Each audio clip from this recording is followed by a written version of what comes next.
ദൈവത്തെ പാടി സ്തുതിക്കുമ്പോൾ, ഒന്ന് തുള്ളിച്ചാടി ദൈവത്തെ ആരാധിക്കുമ്പോൾ അതിന്റെ മഹത്വം അറിയാതെ ചിലർ നിങ്ങളെ പരിഹസിക്കാറുണ്ടോ? നിങ്ങൾ വിഷമിക്കുകയൊന്നും വേണ്ട. ഇഴഞ്ഞു പോകുന്ന അട്ടയ്ക്ക് എത്ര കാലുകളുണ്ടെന്ന് നിങ്ങൾക്കറിയാമോ? എണ്ണാനൊന്നും പോകണ്ട. എന്തായാലും തവളയുടെ കാലിനേക്കാൾ കൂടുതലുണ്ട് എന്നുള്ളത് ഉറപ്പാണ്.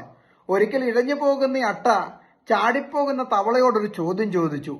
അനവധി കാലുകളുള്ള ഞാൻ ചാടുന്നില്ല, എന്നിട്ടാണോ 4 കാലിന് നിന്റെ ഈ ചാട്ടം? എന്റെ തവള, നീ എന്തിനാ ഇങ്ങനെ കിടന്ന് ചാടുന്നത്? നിനക്ക് നടന്നു പോയിക്കൂടെ? അപ്പോൾ തവള പറഞ്ഞ ഒരു സാക്ഷ്യമുണ്ട്. എടാ അട്ടെ, ഞാൻ ജനിക്കുമ്പോൾ വാലുള്ള ഇഴയുന്ന ഒരു വാലുമാക്രി മാത്രമായിരുന്നു ഞാന്. എന്റെ ദൈവം ആ വാല് മുറിച്ച് എനിക്ക് കാലുകൾ തന്നു.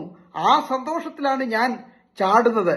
ഇപ്പൊ മനസ്സിലായോ എന്തുകൊണ്ടാണ് ചിലർ നൃത്തം ചെയ്ത് ദൈവത്തെ ആരാധിക്കുന്നതെന്ന്?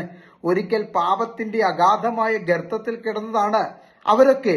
അവിടുന്ന് ആരും കരം പിടിച്ച് ഉയർത്താതിരുന്നപ്പോൾ ദൈവം അവരെ ഉയർത്തി. അത് ഓർക്കുമ്പോഴാണ് തുള്ളിച്ചാടി ദൈവത്തെ സ്തുതിക്കുന്നത്. മനസ്സിലായോ?